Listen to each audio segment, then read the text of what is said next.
tema da nossa mensagem é florescendo em meio a lugares falidos. Florescendo em meio a lugares falidos. E o texto é Gênesis 39, verso 2. E o Senhor estava com José, e foi varão próspero, e estava na casa do seu senhor egípcio. Pode assentar-se. Florescendo em meio a lugares falidos. Meus irmãos, o que é um lugar falido? Um lugar falido é um lugar, ou o que é falência, né? Talvez fique melhor assim. A falência, ou um lugar falido, ou uma pessoa falida, é uma pessoa, um lugar ou uma situação em que todos os recursos que eram possíveis para salvar aquela situação foram feitos, mas não teve jeito, né? A situação se tornou tão crítica que a pessoa que administrava teve que passar para outro, porque não conseguiu resolver a situação. A vida de José nos mostra que é justamente nesses lugares que muitas vezes Deus coloca você e eu. É muitas vezes na vida de pessoas que estão nessa situação. É muitas vezes em situações que envolvem o nosso trabalho, a igreja, o nosso lar, a nossa vizinhança. Situações de falência. E muitas vezes Deus nos coloca lá. E a gente não entende no momento de, Senhor, a coisa não estava boa, o Senhor me manda para esse lugar. E manda mesmo. Porque Ele tem um plano, um propósito maior do que você pode imaginar. Não é? Foi o caso de José. A vida de José se resume numa frase. O Senhor era com José. Não haverá mais pecado, não haverá mais depressão, não haverá mais circunstância, não haverá mais dificuldade que poderá impedir eu e você de sermos uma bênção. Se esta frase for a frase da nossa vida, como foi a de José, pode o mundo cair. Como diz o salmista, podem cair 10.000 à minha direita, 1.000 à minha esquerda, mas eu não serei atingido. Porque o Senhor é comigo. O Senhor está comigo. E este era o diferencial da vida de José. A presença de Deus sempre e em todo o tempo na vida dele. José no Egito aprendeu muito, após grandes perdas, e aproveitava as oportunidades para reiniciar novos projetos. Ele administrou lugares falidos e tudo o que fez deu certo, porque Deus o ajudava, porque Deus era com ele. Por vezes atravessamos situações difíceis nesta vida. E tem um detalhe, às vezes a tempestade parece que vem uma seguida da outra, né? Quem vai no mar sabe que tem momentos que vem a onda assim, e é gostoso que você aprende a cortar a onda, ou então pegar a onda, é uma delícia. Só que tem certos momentos que vem uma onda e em seguida vem outra. E às vezes a pessoa não está prevenida para aquela situação, ela corta a primeira e é arrebentada pela segunda. E parece que é para nos derrubar, mas não é. Nessas horas podemos imaginar que nossos sonhos falharam ou que fracassamos.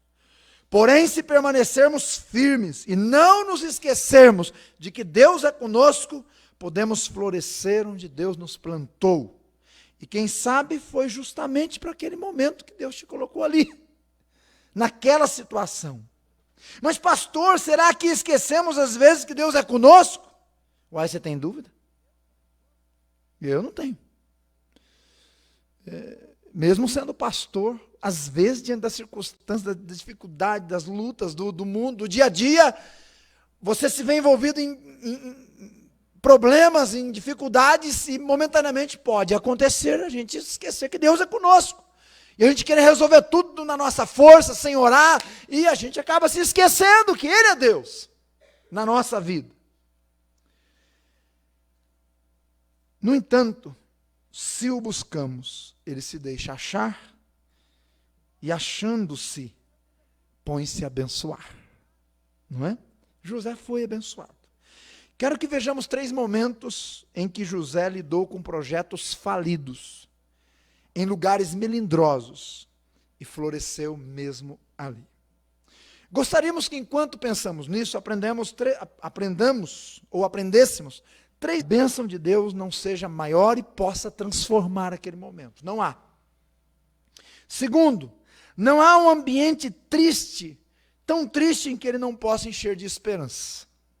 E terceiro, não há uma situação de fracasso onde ele não possa transformar em progresso, onde ele não possa transformar mal em bem. Então, enquanto nós pensamos em como florescer em momentos da vida falidos, lembre-se disso. Onde o Senhor está e onde os servos do Senhor estão, ali o Senhor ordena a bênção. Vejamos então. O primeiro lugar falido onde José floresceu foi na casa de Potifar, uma casa completamente bagunçada, desorganizada, uma casa que estava falida em termos de administração. Exatamente. Como é que nós sabemos disso?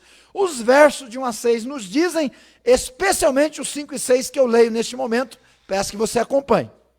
E aconteceu, versículo 4, José achou graça a seus olhos e serviu. E Potifar o pôs sobre a sua casa, entregou na sua mão tudo o que tinha. E aconteceu que desde que colocara José sobre a sua casa e sobre tudo o que tinha, o Senhor o abençoou por amor de José. E a bênção do Senhor foi sobre tudo que ele tinha na casa e no campo. E entregou na mão de José tudo o que tinha, de maneira que que mais nada ele sabia do que estava com ele, a não ser o pão que com escravo. Comprado aí, num mercado qualquer. José, ele tinha sonhos, planos, projetos, alvos na vida. Momentaneamente e aparentemente, esses planos haviam sido interrompidos. Agora ele era um escravo. E ele foi levado e comprado por um capitão da guarda de Faraó, Potifar. Mas esse homem Potifar não ia muito bem das pernas em casa, não. Parece que ele estava com um problema com a esposa, porque a esposa traiu ele mais de uma vez, com certeza. Tanto que queria trair ele com José. Parece que ele não dava conta de cuidar das finanças, porque a Bíblia diz aí que ele passou tudo que ele tinha nas mãos de um escravo. José era um escravo, mas ele passou tudo na mão dele para que ele administrasse. Então parece que a coisa não ia muito bem na vida do Potifar dentro de casa, não. E não é difícil saber disso. Versículos 5 e 6 nos dizem claramente. Tudo que ele tinha, ele passou na mão de José. Gente, só passa na mão de outro para administrar quando a pessoa admite, olha, eu não estou dando conta. Eu não consegui. Eu fracassei. Eu preciso de ajuda. Então José se torna administrador de uma casa. Meus irmãos, quando José assumiu a administração da casa, ela estava falida. Mas tudo começou a melhorar. Interessante que o texto diz no versículo 5, tudo na casa e tudo no campo. Quer dizer, dentro de casa e fora de casa. Mas começou em casa. Não tem jeito. Não tem jeito os relacionamentos, não tem jeito as finanças, não tem jeito o plantio ir bem fora de casa, se dentro de casa a coisa não estiver organizada. Esta é a razão porque Deus disse que o pastor, em primeiro lugar, tem que administrar bem a sua casa. E aqui eu posso estar dando um tiro no pé, né? Porque eu sou pastor. Pastor Carlos é pastor. Mas quando José assume, a coisa começa a ir bem dentro de casa e fora de casa. É o reflexo, né, daquilo que começa a acontecer. O que significa isso? Bem, significa que a bênção de Deus era sobre José e ele era um bom administrador. E influenciava tudo o que acontecia num círculo menor e num círculo maior na vida de José. É claro, irmãos, o Potifar notou isso. E como não notar a bênção de Deus na vida de uma pessoa? Hein? Como não notar? A Bíblia claramente diz, meus irmãos, que o coração alegre é o melhor sistema de maquiagem do mundo. Está aí o segredo, irmãs. Pronto. Nada de Mary Kay. Não, pode usar uma Mary Kay. Só não gasta muito com isso. Mas a maior beleza vem do coração. Coração alegre, rosto formoso. Porque se o coração não estiver alegre, meu filho, não tem Mary Kay que resolva. Viu? Não tem Mary Kay que resolva. Então o patrão notou isso. Ministrar uma casa. Mas os planos de Deus não eram uma casa. Os planos de Deus eram o país, o Egito. Mas José começou numa casa. Zacarias diz assim: não despreze o dia dos pequenos começos. Talvez Deus colocou eu e você lá naquele emprego que não tem nenhuma repercussão. Ninguém vê, não é? Você fica naquele quartinho o dia inteiro intocado. Só quem te vê é quem está na internet e nada mais. Como José, uma casa. Mas ele foi abençoado porque Deus tinha um plano maior. José sonhar em ser administrador de um grande empreendimento. Lembra a história com os irmãos, que a família se dobrava diante dele, etc e tal? Mas Deus começou colocando ele dentro de uma casa. Não despreze os dias dos pequenos começos. E quando você começar alguma coisa, e quando você for fazer, seja o que for, faça o melhor. Não importa se tem alguém vendo ou não. Porque o que importa mesmo é o Senhor ver. É Ele quem vai abrir as portas. E é Ele quem vai fechar na minha e na sua vida. José passava por um treinamento e não sabia. Era o treinamento da agência de Deus.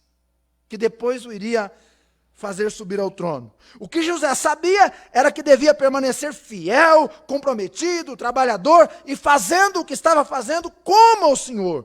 Por isso o Senhor era com ele. Pegou uma casa e jogou, sobre o muito será colocado. E ele floresceu em meio a esta casa falida, este lar falido. Estava falido, né? Porque quando uma mulher chega a assediar uma escrava, é porque a coisa está feia mesmo. Será que nós percebemos que Deus muitas vezes nos coloca onde não queremos, para fazer o que não desejamos, o que não gostamos, só para nos preparar para lugares maiores? Será que entendemos que Deus tem seus próprios lugares para nos treinar? Talvez, às vezes a gente pensa assim, mas o que eu faço é tão pouco. Mas o que eu tenho é tão pouco, pastor. Irmão, confie no Senhor. Confia no Senhor, faz o bem, e verdadeiramente, diz a Bíblia, serás alimentado. Você está com Ele? Está fazendo para Ele? Então Ele está com você. E então Ele está te preparando para situações melhores e maiores. Mas confie, floresça, mesmo que for no recôndito de uma casa como escravo. Mas floresça, seja uma bênção numa casa falida. Esse é o primeiro lugar. Segundo lugar, capítulo 39, versos 20 a 23. Lê, por gentileza, comigo. E o Senhor de José o tomou e o entregou na casa do cárcere, no lugar onde os presos do rei estavam presos. Assim esteve ali na casa do cárcere. O Senhor, porém, estava com José e estendeu sobre ele a sua benignidade e deu-lhe graça aos olhos do carcereiro mor. O carcereiro mor entregou na mão de José todos os presos que estavam na casa do cárcere, e ele fazia tudo, e tudo o que ele fazia, o Senhor abençoava. O segundo lugar falido onde José foi parar foi numa prisão. Bom, talvez a gente fique pensando assim, José floresceu numa casa, então provavelmente Deus poderia já levá-lo para um lugar maior. Mas só que ele foi para uma prisão. A gente podia resumir isso numa frase, né? Puxa, a vida de José chegou lá no Egito, estava ruim. Mas aí ele foi para a casa de Potifar, não é? Estava um pouco pior, que ele foi como escravo. Mas aí depois ele foi abençoado lá e parece, né, melhorado, parece que ficou bom. Mas agora parece que piorou. Ele foi para uma prisão. Ao invés de subir, desceu. Por quê? Deus diz, porque os meus pensamentos não são os vossos pensamentos. E assim como os céus são mais altos que a terra, meus pensamentos são maiores que os seus, diz o Senhor. Isaías 55, 8 e 9. José foi acusado pela mulher do seu patrão injustamente, então foi lançado numa masmorra, numa prisão, no fundo de uma gélida, fria e fedida prisão. Que situação terrível, hein, José? Meu amigo, parece que você nasceu agora num poço, você não morreu. Te venderam como escravo. Aí você foi para a casa do homem Potifar lá, a coisa começou a melhorar, de repente vem uma acusação falsa, você vai para uma prisão. Que vida, hein, cara? Pelo amor de Deus, que vida, hein? Já passou por fases assim? Sai de uma biboca e cai em outra? Sai do mato e cai na quiçaça? Lá no interior do Paraná a gente falava assim, né? Sai do mato e cai na quiçaça? Eu me lembro que quando chovia lá em Jandaia do Sul, nós morávamos no sítio, então tinha uma subida de nossa casa assim para a cidade, né? Dentre as varas que tinha uma bem... Então quando chovia, aí formava nas laterais, a estrada de chão, nas laterais formava aqueles buracos assim, né? Quantas vezes de Fusca? Meu pai embalava o Fusca para subir assim, e aí no bem, mas chegava na metade, não dava. Aí o Fusca caía de um lado no buraco. Aí descia todo mundo do Fusca. Só ele no Fusca. E vai empurrar. E nós empurrávamos, quando estava saindo do buraco, escorregava e caía no outro. E muitas vezes nós tínhamos que voltar, porque se não, o Fusca, quando subia, a gente não tinha como continuar, porque estava puro barro. Né? E às vezes a vida da gente fica meio assim, né? Sai de um buraco, cai no outro. Sai do mato, cai na quiçaça. Então, José, que vencera o trauma sofrido pelos irmãos, que tinha administrado bem uma casa, queria calar a boca do José, e a vida dele, o testemunho dele, a intimidade dele com Deus. Meus irmãos, nós não devemos nos esquecer, porém, que Deus era com José. E, meus irmãos, quando Deus é com a gente, não importa se você está numa casa falida, não importa se você está numa prisão fedida, se Deus é conosco, a coisa vai bem. A coisa vai bem. Por mais que pareça que não vá, vai bem. Deus é conosco. Às vezes não entendemos os planos de Deus, nem os caminhos pelos quais Ele quer que a gente passe. Isso não significa de maneira nenhuma que o Senhor não está conosco ou que tenha perdido o controle da situação. Veja como é que José reage a tudo isso. Versículos 21 a 23 que eu acabei de ler. Diz que José, dentro da prisão, em pouco tempo, se tornou administrador da prisão. A tal ponto, de que mesmo estando preso, estava livre. Como assim, pastor? Ué, se o carcereiro dá na mão de um preso as chaves da prisão, ele está preso ou está solto? Está solto. Estava preso, mas estava livre. E dentro dessa bênção na prisão, ele floresceu. Eu posso imaginar José falando para os presos: é o seguinte, de hoje em diante é cela lavada, todos os dias, nada de latrina, nada, todos os dias lavado, roupa no lugar, vamos tomar café de manhã, o dia que fosse morar no palácio, não se esquecesse do lugar imundo de onde veio, que muita gente esquece. A pergunta que fazemos é: por que José precisou inventar essa situação? Meus irmãos, a prisão é um lugar onde normalmente se termina a vida. Quanta gente que vai para a prisão e dali é para a morte. Mas no caso de José foi o começo. Ele precisou descer lá no último degrau, para depois subir para a glória. Por isso que ele é um tipo de Cristo, né? Jesus precisou descer até a morte, para subir ao trono como o sumo sacerdote perfeito. José não tinha como voltar atrás nesse momento da sua vida e começar de novo. O que viveu, viveu, gente. O que passou, passou. Mas José podia, aonde ele estava, começar um novo fim para a sua história e florescer onde Deus o plantou. Ele passou pela cela fria, escura e infeliz para conhecer a injustiça e a maldade humana e então aprender a ser um homem justo e bondoso quando fosse o governador. Deus estava preparando o coração do futuro governador do Egito. Na casa de Potifar ele aprendeu a administrar e a fugir da tentação, porque depois no trono ele ia ser muito tentado. E se como escravo ele foi assediado, você imagina ele com a coroa na cabeça. Agora na prisão ele aprende a ser bondoso e justo com quem quer que seja, Porque ele foi bondoso com outros presos, assassinos e por aí vai. Deus treinou sua mente e coração. Mesmo não entendendo, ele aproveitou um oleiro trabalhando em nós. Nós estamos em obra. A palavra do Senhor é clara no Novo Testamento. Aquele que começou boa obra em vós, há de completá-la. Não está terminada, mas ele está fazendo uma obra na nossa vida, irmãos, para usar as nossas vidas. Devemos fazer e aprender a fazer nosso melhor numa casa ou numa prisão. Meus irmãos, a vida não é um mar de rosas, sabia? Mas você, como servo de Deus, pode plantar algumas por onde passar, mesmo que seja numa cela. Não existe lugar pior que uma prisão.